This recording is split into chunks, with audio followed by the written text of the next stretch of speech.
week. What's going on, everybody? It's Gary from Killer Off-Road Hobbies, back with another video. Today we're going to be focusing on the good old GMC Sierra.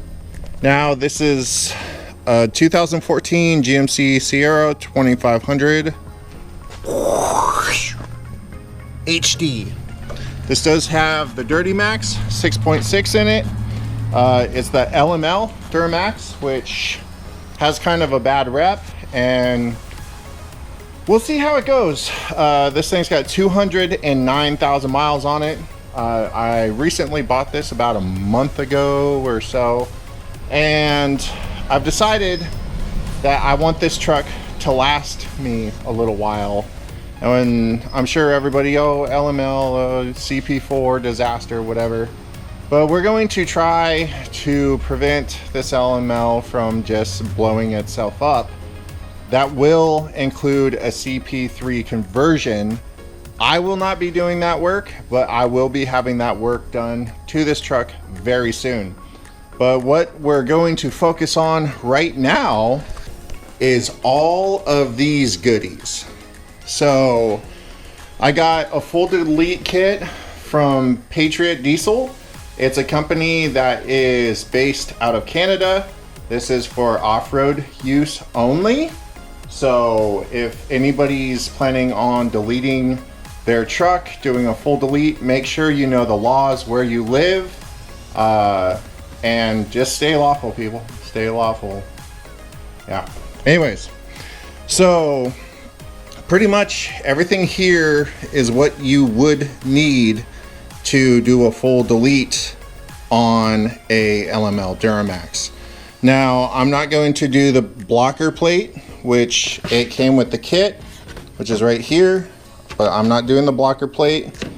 I'm gonna go ahead and do the down pipe and the up pipe. This is my tuner and my tune switch and the wiring for such. I opted for the 4-inch turbo back exhaust, no muffler, and I'm gonna run an 8-inch tip. Anybody who's watched my channel for a little bit knows I love a 4-inch turbo back exhaust with an 8-inch tip. I mean, I think it just sounds magical. Anyways, so that's gonna be the exhaust. As you can see, I'm gonna run an AirDog FP150 4G. That's gonna go in here. I do have the kit to run a Caterpillar 1R1807 engine oil filter. I do have a bigger PPE filter for the transmission. I also am going to put a bigger, nicer fuel filter on the motor. I'm not going to delete that. I'm gonna run both filters. And yeah, so that's what I'm gonna be doing.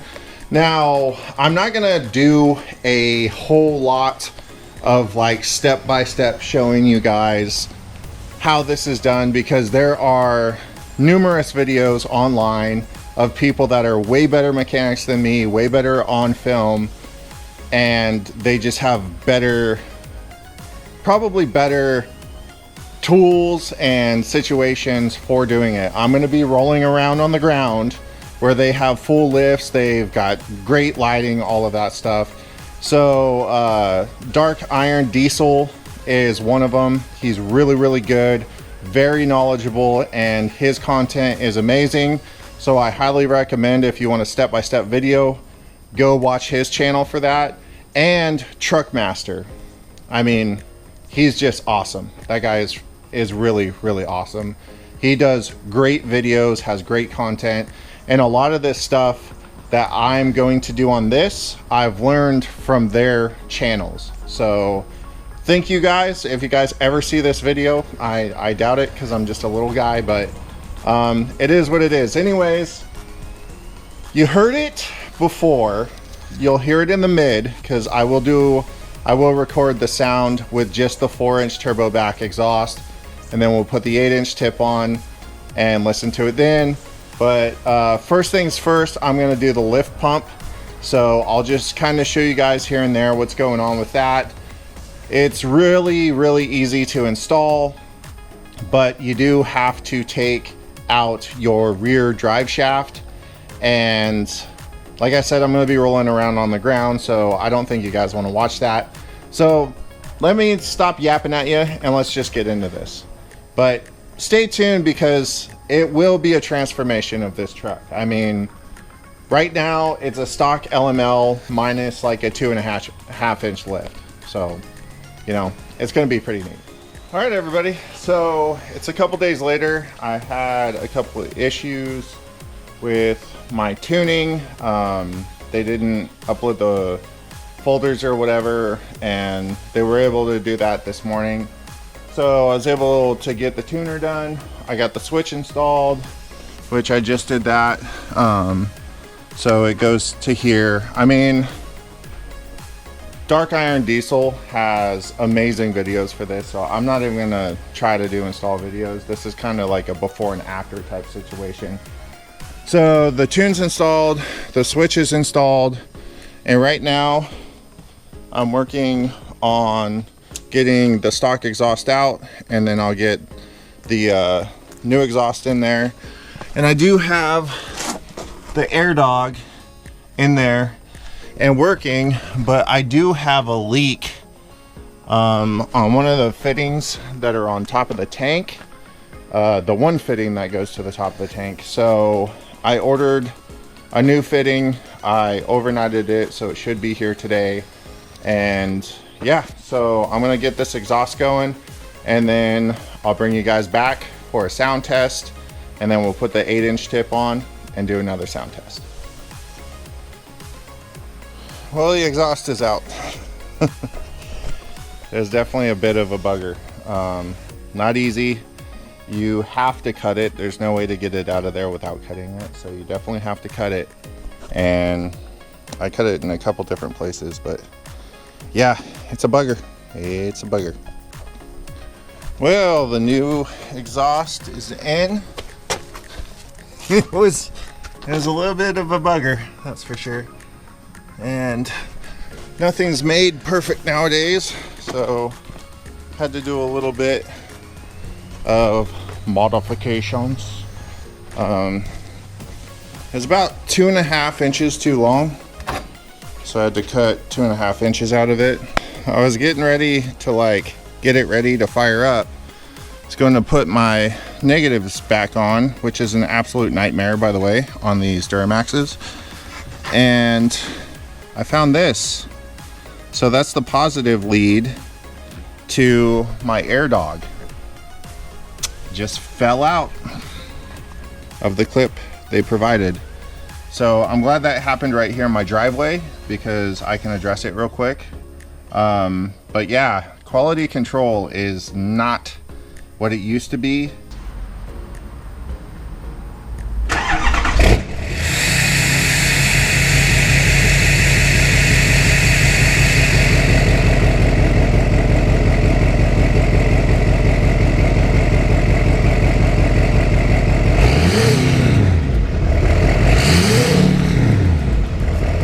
Sounds pretty good.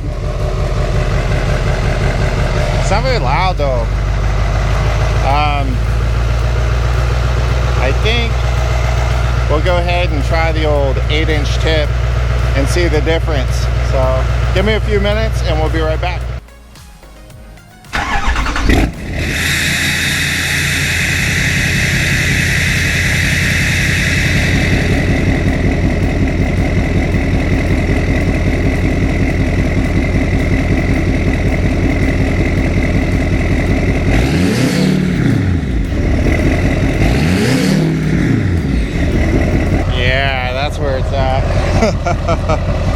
The 4-inch exhaust with the 8-inch tip, you cannot go wrong, in my opinion.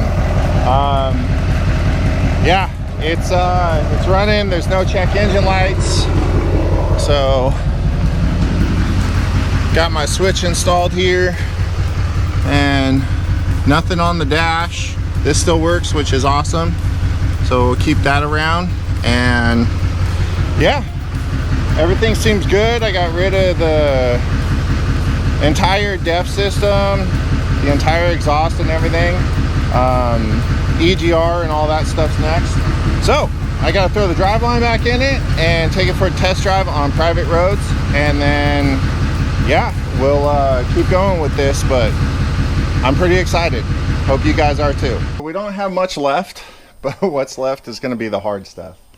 I am in the middle of pulling the EGR cooler out.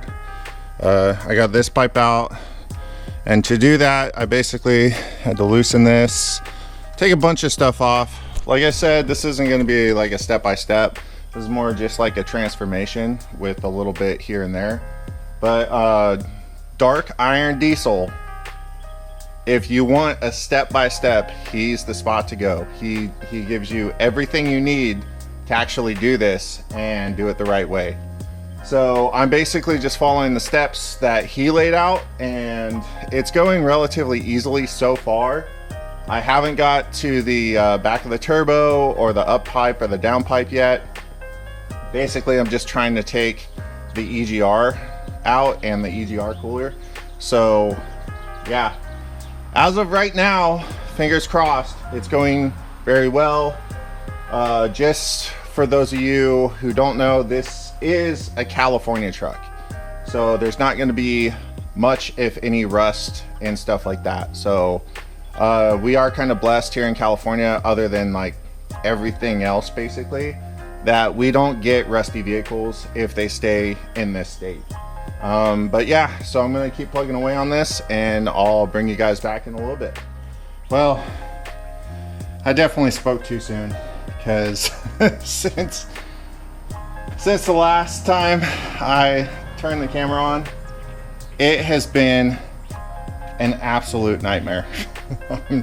I'm not joking. Like, I literally debated, like, do I even want to like continue this, or should I put it back together? Like, it is not for the faint of heart. It is tough. There's no room. You're constantly like, you know, look at my arms, both of them, constant, like just scratching your arms all up, getting the fiberglass all in your arms and everything. Like, I tried pulling my sleeves down and it just pushes them right back up. I'm telling you, it is an absolute nightmare, but I got it out. It's out. Oh my Lanta. So far, the two hardest parts for me is that down pipe. Heat shielding was extremely tough, and this hose right here that is just held in there by an O-ring, I cannot, quite literally cannot get it out. You have to remove that to get the up pipe out. I've got the down pipe out and everything. I've got the up pipe unbolted except for from the turbo. Show you guys right in here. Oh man, it is. Oh man, it is not easy. I've been at this for 7 hours now, like literally 7 straight hours, and I'm telling you guys, it is something else. It is really something else. I've got to see if I have to pull that pipe out, that little coolant tube. I'm guessing it's probably gonna leak, because I have like jarred it. I've tried with a pry bar. I have literally tried everything I can think of to get it out, and I just can't. It won't come out, and it's only held in with a freaking little tiny O-ring. So I don't know what's going on with it, but there's nothing left bolted to it. It moves around free, but it will not slide up and out. So I don't know. I'm gonna try and get this up pipe out, and I don't think I'll ever do this again. That's for sure. This is wild. It is definitely tough. Yeah, it's not easy. It's a struggle. Every step since I like turned the camera on last time has been snail pace, absolutely grinding tough. It's, oh man, yep. All right, I'm gonna get back to it, try and get her done. Well, everybody, it beat me. So I did the blocker plate. Hopefully you can see it down in there, because I could not get that tube out for the life of me. I spent 4 hours solely trying to get that tube out. I couldn't get it. I tried everything I could think of. But it's back together. See, I got the plate right there.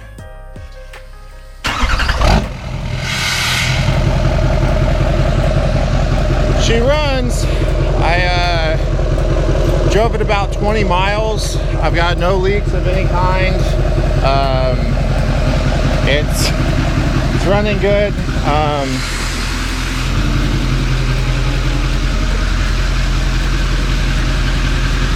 I mean, for how much of a hassle, I'm really happy with it. It was really, really hard, but outside of the up pipe, I got everything else done. Everything is good to go. The truck is running amazing. It's good. Sounds great, runs great. I'm really, really happy with it. So yeah, that's gonna be the end of this video. Hopefully you guys like this content. If you do, please give it a thumbs up. If you don't, go ahead and smash that thumbs down. Click that bell if you want to be notified of any upcoming videos, and please subscribe. You know, it just kind of helps the channel. You know, share this with any friends you might think it would be helpful for. And that's going to be it for this one. So as always, I'm Gary from Killer Off-Road Hobbies saying until next time, peace.